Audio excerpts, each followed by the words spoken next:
Hi everyone, welcome back to the channel. So आज मैं 2 से 3 दिन के बाद वीडियो रिकॉर्ड कर रहा हूँ एंड मैं अकाउंट का अपडेट दे देता हूँ क्योंकि मतलब क्या अपडेट रहा है अकाउंट का।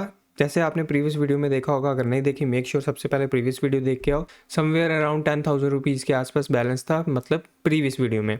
एंड अभी के अगर करंट अगर आप बैलेंस देखोगे, जो कि मैं यहाँ पे अगर आपको दिखाता हूँ, 12,000 यहाँ पे 12,040 रुपीज़ के आसपास बैलेंस दिख रहा है। ठीक है, कितना? 12,040 रुपीज़ के आसपास यहाँ पे बैलेंस दिख रहा है। तो यहाँ पे समवेयर अराउंड 2,000 समथिंग के आसपास यहाँ पे प्रॉफिट आया हुआ है अकाउंट में, मतलब टोटल प्रॉफिट 2,000 आया। ईच ट्रेड में थोड़ा बहुत ऊपर नीचे आया होगा। ठीक है, सो यहाँ पे मैं आपको दिखाता हूँ कि 12,000 समथिंग का बैलेंस हो गया एंड प्रीवियस हमारे कितने ट्रेड्स हुए थे, मतलब ट्रांजैक्शन हिस्ट्री में प्रॉपर दिखाने वाला हूँ जैसा कि हर वीडियो में दिखाता हूँ। सो उसके बाद हम जो मैंने स्क्रीनशॉट लिए थे थोड़ा सा मैं बाहर था, वो भी मैं स्क्रीनशॉट नहीं ले पाया, वो मैं यहाँ पे ट्रांजैक्शन हिस्ट्री में देख लेंगे। जो मैंने स्क्रीनशॉट लिए हैं वो मैं सारे स्क्रीनशॉट शो कर दूंगा। ठीक है, अब अगर हम देखते हैं कि 12,000 समथिंग का बैलेंस तो यहाँ पे हो चुका है, फिर इसके बाद क्या प्लान रहेगा या फिर क्या रूल रहेगा अकाउंट को ग्रो करने का, वो सारी चीज़ें हम डिस्कस करेंगे। एंड एट लास्ट हम ये डिस्कस करेंगे कि चार्ट्स कैसा दिख रहा है, क्योंकि मंडे की ओपनिंग होने वाली है, मतलब हो चुकी है ऑलमोस्ट। अभी सुबह के कितने 5:30-6 बजे के आसपास बज रहे हैं सुबह के, और मंडे का स्टार्ट हो चुका है। एंड जल्दी से मैं इसको वीडियो को मैं रिकॉर्ड करके अपलोड कर देता हूँ, सो डैट मैं नेक्स्ट मतलब मंडे के लिए जो प्लान बनाऊंगा उसको एग्जीक्यूट कर पाऊँ। ठीक है ना। सो अगर हम यहाँ पे ट्रांजैक्शन हिस्ट्री में जाके देखेंगे तो समवेयर अराउंड यहाँ पे, जहाँ तक मेरे को याद है कि मैंने प्रीवियस जो प्रॉफिट दिखाया था अराउंड $11.42 के आसपास दिखाया था। ठीक है, इसके बाद यहाँ पे एक एसएल गया हुआ जो कि फ्यूचर में गया होगा यहाँ पे, हाँ बिटकॉइन में यहाँ पे फ्यूचर में $5.27 का यहाँ पे एक एसएल गया है। ठीक है, इसके बाद 5.92 का यहाँ पे प्रॉफिट आया, इसके बाद 9.67 का यहाँ पे प्रॉफिट आया, इसके बाद 12.81 का यहाँ पे प्रॉफिट आया। ठीक है, ये सारे ऑप्शंस के ट्रेड थे जो कि मैं यहाँ पे आपको डिस्कस कर दूंगा, जो मतलब स्क्रीनशॉट लिए थे। ठीक है, तो यहाँ पे अगर हम देखेंगे ये फ्यूचर का ट्रेड है, इसमें मोस्टली ऐसे ही गया था जो कि आपने देखा, $5 का ऐसे लगाया था, थोड़ा सा यहाँ पे क्या बोलते हैं ऊपर नीचे होके थोड़ा बहुत ज़्यादा एसएल या फिर थोड़ा बहुत ऊपर नीचे का एसएल चला गया। ठीक है, इसके बाद यहाँ पे अगर हम देखेंगे यहाँ पे क्या हुआ है, 67,000 की यहाँ पे कॉल शॉर्ट हुई है, डैट टू थोड़ा बहुत यहाँ पे डिफरेंस क्रिएट हो गया। एंड मैक्सिमम जो हमको यहाँ से मिल सकता था $6.04 के आसपास मिल सकता था। एंड यहाँ पे मैंने जहाँ तक मेरे को याद है 5.90 या फिर $5.94 के आसपास इसको एग्जिट किया है पोजीशन को।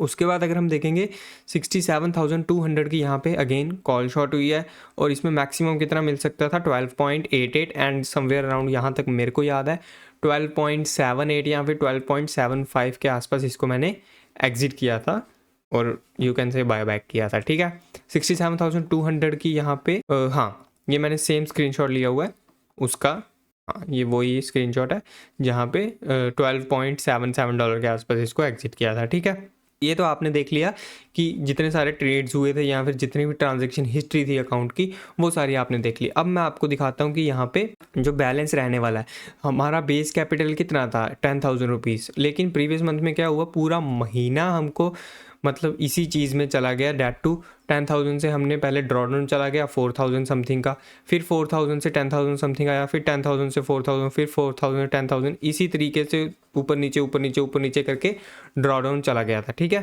तो कुछ कर नहीं सकते, ड्रॉडाउन चल गया है तो यहाँ पे हम कुछ मैनेज कर नहीं पाएंगे मेजरली। ठीक है, फिर प्रीवियस मंथ हमारा पूरा वेस्ट हो गया। उसके बाद मैं सुपर सुपर सुपर कंजर्वेटिव होकर प्लान करना स्टार्ट किया एंड धीरे धीरे अकाउंट 10,000 के आसपास पहुँचाया था। मतलब एक बार मैंने 8,000 रुपीज़ के आसपास ऐड किया था। क्यों किया था? क्योंकि हमने पिछले बार जब 2,000 to 20,000 समथिंग बनाए थे, वो वीडियो चैनल में पड़ी हुई है, मेक श्योर वो वीडियो जाके देख सकते हो। जब 2,000 to 20,000 समथिंग बनाए थे उस वीडियो में मैंने विड्रॉ लिया था समवेयर अराउंड 13,000 समथिंग का। 2,000 से मैंने 23,880 रुपीज़ के आसपास बनाए थे एंड वहाँ से मैंने 13,880 रुपीज़ का विड्रॉ लिया था और अकाउंट में 10,000 रुपीज़ रहने दिए थे।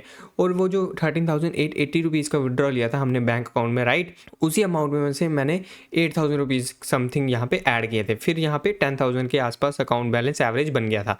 फिर 10,000 से हमारा क्या वो रहता है, प्लान रहता है, पहले 10,000 से हमारा प्लान रहता है कि हमको अकाउंट में सबसे पहले 20% ऐड करना पड़ेगा।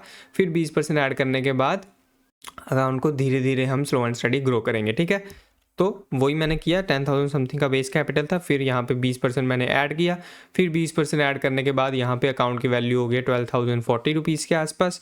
ठीक है, 12,040 की यहाँ की मतलब बैलेंस बन गया। फिर इसमें से हम माइनस कर लेंगे समवेयर अराउंड 10,000 समथिंग, फिर पीछे बचेगा 2,000 और 2,000 को हम डिवाइड कर लेंगे 2 से 3 ट्रेड में। फिर हम बड़ा ट्रेड प्लान करेंगे, क्यों? क्योंकि आज मंडे है, फ्रेश वीक की स्टार्टिंग है और फ्रेश मंथ की स्टार्टिंग 1 अप्रैल को हो चुकी है। तो देयर आर हाई चांसेस कि यहाँ पे एक हमको डायरेक्शनल ट्रेड मिल सकता है, डेट टू बाइंग की तरफ मिलेगा, सेलिंग की तरफ मिलेगा, डेट आई डोंट नो, वो हमको चार्ट्स देख के ही समझ में आएगा। ठीक है, तो सबसे पहले हम यहाँ पे प्लान मैंने आपको डिस्कस कर दिया, अब मैं जल्दी से चार्ट ट्रेड करके दिखा देता हूँ एंड फिर हम इस वीडियो को रैप कर देंगे, क्योंकि यहाँ पे मंडे ऑलमोस्ट स्टार्ट हो चुका है एंड मेरे को नेक्स्ट ट्रेड प्लान करना है, नेक्स्ट ट्रेड जो प्लान करने हैं उसको मेरे को एग्जीक्यूट भी करना है। ठीक है, तो यहाँ पे अगर हम देखेंगे मंथली टाइम फ्रेम पे कहीं ना कहीं यहाँ पे काइंड ऑफ थोड़ा बहुत रिवर्सल दिख रहा है, मतलब सेलिंग की तरफ बहुत ज़्यादा अच्छा तो नहीं दिख रहा। अगर हम सेलिंग की तरफ देखेंगे, यहाँ से इतना अच्छा खासा फॉल ऑलरेडी आ चुका था, अगर इसको सेलिंग की तरफ जाना होता, डैट मीन्स सेलिंग की तरफ कंटिन्यू मोमेंटम आना होता, तो कुछ नहीं तो ये वाला जो पॉज लिया था राइट, इसके नेक्स्ट कैंडल ऑनवर्ड्स, ये वाली कैंडल ऑनवर्ड्स जब ये इस लो का ब्रेक किया, इसके लो का ब्रेक करते ही ये फॉल करके निकल जाना चाहिए था और मिनिमम टारगेट हमारा जो होना चाहिए था, ये जो टेल बनी हुई है ये टेल जितना, या फिर ये जो टेल बनी है इसके लो जितना, या फिर ये इतना हमारा टारगेट होना चाहिए था मिनिमम। ठीक है, लेकिन यहाँ पे हुआ क्या, इमीडिएटली जैसे ही यहाँ पे शार्प रिवर्सल आया या फिर स्विंग ब्रेक हुआ, स्विंग ब्रेक होते ही यहाँ से रिवर्सल आया और इस टाइप की कैंडल बन गई यहाँ पे, इस टाइप की। ठीक है, इस टाइप की कैंडल बनी, फिर यहाँ से जब रिवर्सल आना चाहिए, थोड़ा बहुत रिवर्सल आ सकता है, क्यों? क्योंकि यहाँ पे थोड़ा बहुत यहाँ पे आप मान सकते हो सपोर्ट जोन है, क्योंकि यहाँ पे प्रीवियस टाइम ब्रेकआउट हुआ था, जहाँ से ब्रेकआउट होता है या फिर जिस जोन से ब्रेकडाउन होता है वहाँ पे कहीं ना कहीं यहाँ पे सपोर्ट काम करता है, यहाँ पे रेजिस्टेंस काम करता है। हर बार नहीं करता, बट यूजुअली हम इसको ऐसे प्लान करते हैं, या जितने भी लोग सपोर्ट एंड रेजिस्टेंस के बेसिस पे ट्रेड लेते हैं वो लोग ऐसे ही इसको एज्यूम करते हैं या मार्क करके रखते हैं। मैं इन सब बेसिस पे ट्रेड नहीं लेता, मैं बिल्कुल सिंपल चीज़ों पे लेता हूँ। ठीक है, सो इसके बाद अगर हम देखते हैं यहाँ पे थोड़ा बहुत रिवर्सल दिख रहा है, लेकिन अगर हम एग्जैक्ट ट्रेड देखेंगे वो हमको छोटे टाइम फ्रेम पे ही दिखना स्टार्ट होगा, या फिर मतलब वीकली टाइम फ्रेम या 1 डे टाइम फ्रेम, एग्जैक्ट हमको वीकली टाइम फ्रेम पे ही दिखेगा, क्योंकि फ्रेश वीक जो है वो स्टार्ट हो रहा है। सो यहाँ पे अगर हम देखेंगे कहीं ना कहीं यहाँ पे आपको दिख रहा होगा, कहीं ना कहीं यहाँ पे एक रिवर्सल टाइप सिनेरियो दिख रहा है। क्या मतलब यहाँ पे एक इतना अच्छा फॉल आया था, यहाँ पे इतना अच्छा फॉल आने के बाद इमीडिएटली रिवर्सल आने के बाद यहाँ पे इसको बाइंग की तरफ निकल जाना चाहिए था, लेकिन फिर अगेन यहाँ पे फॉल आ गया और ये स्विंग भी ब्रेक किया। फिर अगेन यहाँ पे अगर स्विंग ब्रेक किया है और इतना अच्छा खासा सेलिंग का मोमेंटम है तो इसको लो की तरफ निकल जाना चाहिए था, ये यहाँ भी नहीं निकला। तो कहीं ना कहीं अगर यहाँ पे रेंज बना रहा है और अगर ये स्विंग ब्रेक कर देता तो ये बाइंग की तरफ प्रॉपर निकल जाएगा, लेकिन अगर इसी जोन के आसपास रहता है या फिर इसी जोन के आसपास सस्टेन करते रहता है तो कहीं ना कहीं ये इतनी रेंज बनाना स्टार्ट कर देगा, और जैसे जैसे रेंज बनती रहेगी जिस भी साइड ऊपर नीचे या फिर ब्रेकडाउन होगा उस साइड हाई चांसेस है एक मोमेंटम आने के। लेकिन जिस हिसाब से अभी दिख रहा है, अभी मोस्टली ये बाइंग की तरफ ही दिख रहा है, क्योंकि सेलिंग की तरफ इसको अगर निकलना होता है इस जोन से निकल जाना चाहिए था। यहाँ से अगर यू टर्न मार रहा है या यहाँ से अगर शार्प रिवर्सल आ रहा है तो कहीं ना कहीं यहाँ से इसको थोड़ा बहुत ऊपर नीचे बाइंग की तरफ मूव करना चाहिए, लेकिन बहुत बड़ा हम टारगेट अभी प्लान नहीं कर सकते बाइंग की तरफ अनटिल एंड अनलेस ये वाला स्विंग ब्रेक नहीं होता। जैसे ये स्विंग ब्रेक होता है फिर हम यहाँ पे कुछ अच्छा बाइंग का प्लान कर सकते हैं या फिर बाइंग के मोमेंटम का कुछ अच्छा सिनेरियो देख सकते हैं। ठीक है, अगर हम डेली टाइम फ्रेम पे भी देख लेते हैं एक बार, डेली टाइम फ्रेम पे आप यहाँ पे क्लियरली देखो, यहाँ पे कहीं ना कहीं एक ट्रेंड लाइन काइंड ऑफ बनी हुई है एंड ये ट्रेंड लाइन ऐसी है कि ब्रेक ही नहीं हो रही। क्यों? और मतलब यूजुअली इसको ब्रेक हो जाना चाहिए था अभी तक, क्योंकि यहाँ पे देखो 1 बार 2 बार, यहाँ पे 3 बार, यहाँ पे 4 बार, यहाँ पे 5 बार, यहाँ पे 6 बार, 6 बार कंटिन्यूसली बैक टू बैक यहाँ पे सपोर्ट के आसपास यहाँ पे हर बार प्राइस आ रहा है, फिर रिवर्सल, हर बार प्राइस आ रहा है, रिवर्सल, प्राइस आ रहा है, रिवर्सल, प्राइस आ रहा है, रिवर्सल, प्राइस आ रहा है, रिवर्सल, प्राइस आ रहा है, रिवर्सल।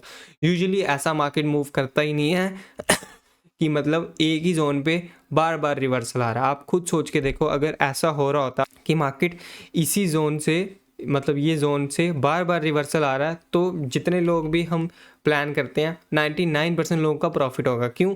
क्योंकि हर बार अगर मार्केट ऐसा मूव कर रहा है कि यहाँ से रिवर्सल आ रहा है, तो लोग ये लाइन मार्क करके रख लेंगे, और जैसे ही प्राइस इस जोन के आसपास आना स्टार्ट करेगा तो लोग इस जोन के आसपास काइंड ऑफ सपोर्ट मान के या फिर काइंड ऑफ बोल के कि प्रीवियस टाइम ये चीज़ हुई थी, मतलब बाइंग आ रही थी यहाँ से बार बार, तो इस जोन के आसपास अगेन यहाँ पे बाइंग आने के चांसेस हैं, या फिर हाई प्रोबेबिलिटी है कि यहाँ से अगेन बाइंग के आने के चांसेस हो सकते हैं।